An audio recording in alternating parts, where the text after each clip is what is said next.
Well, howdy. I'll try to hold as still as I can. This is Jim, and I live in Texas, and today I'm at Bird's Nest Airport in Texas. This is a very, very emotional spot for me.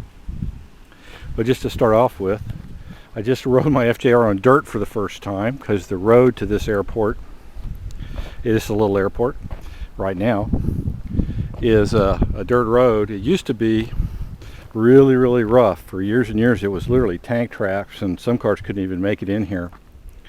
This is where I learned to fly. This little airport here. Where that fuel dispenser is now was a house, and the fellow who started this airport, a fellow named Ray Harding, lived there. That house stood for years and years, and it burned down just a couple of years ago.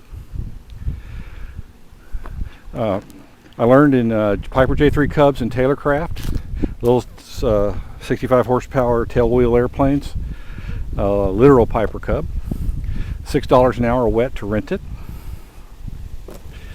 There was a custom here, I hope it's still here, when you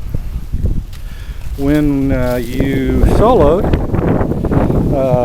Mr. Harding was building a sidewalk from his house to this new office building he'd put up, and he would pour stone for it. And if you look a little over the road, it says Howard,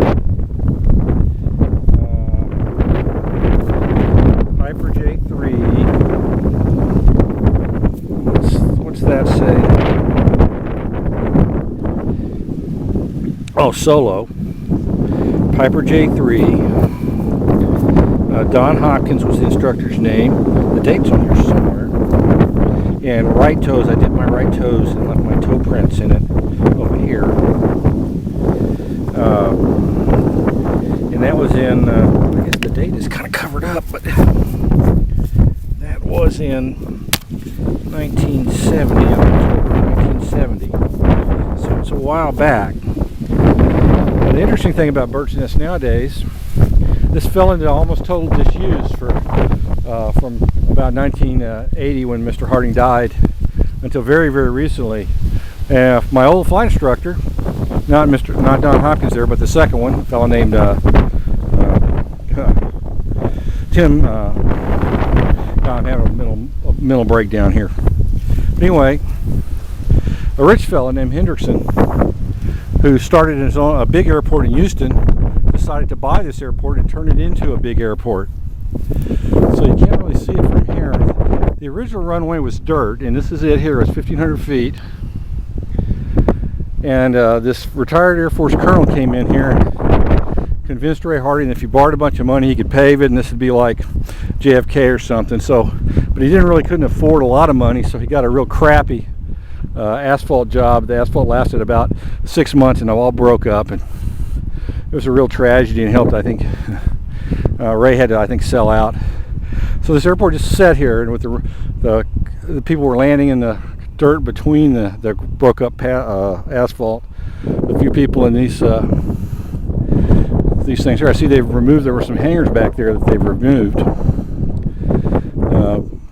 These open things here, these covers date back to the 60s and 70s.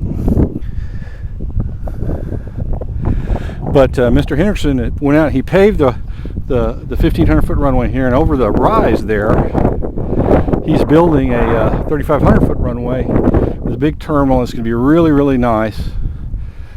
He's doing it because he loves aviation. I'm sure he could get a better return on his investment somewhere else. He's putting millions into this. I'm really looking forward to it, to having it when the big runway opens up there. You can't see it from here, but over that rise is where the new airport is, although I believe he's going to leave this runway open. I got a Mooney in here. This is a small runway, 1,500 feet for a Mooney. Yeah, we started off in Piper J3s, graduated the Cessna 150s, that one on the end. I have so many fond memories of hanging out here. I started flying when I was a senior in high school out here. Pretty much hung out here a lot all the way through college when I graduated in '74. And oh yeah, that's the new runway there, I think. Yeah, you can see that culvert there, that's new. But I hung out here a lot. Mr. Harding let me travel to Wichita a couple of times and pick up brand new airplanes because he was a Cessna dealer. So I've had the experience of waiting in line to pick up a new airplane. A really, really important place to me. This is a real important place to me emotionally. It's hard to put into words, but you know, I think back to all the fun I had here. How much I can think back to that first. I don't really remember my solo in the J3 very well, but I do remember the first flight. The instructor was a one-legged Vietnam vet, and I remember how he would take the airplane and the airplane would just settle down and it would do just, you know, it was clear that he was just willing it to do what he wanted. And I'd try to take it and flail all over the place, and then he'd take it and it would settle down. And I said, wow, how could he do that? I mean, he just touches those controls and it just settles down. And the Cub was such a fun airplane to fly. Spins were part of our pre-solo training here. People don't do spins anymore, but we did spins before we soloed here. Soloed here with less than 8 hours. Old school. This is Jim at Bird's Nest Airport in Texas.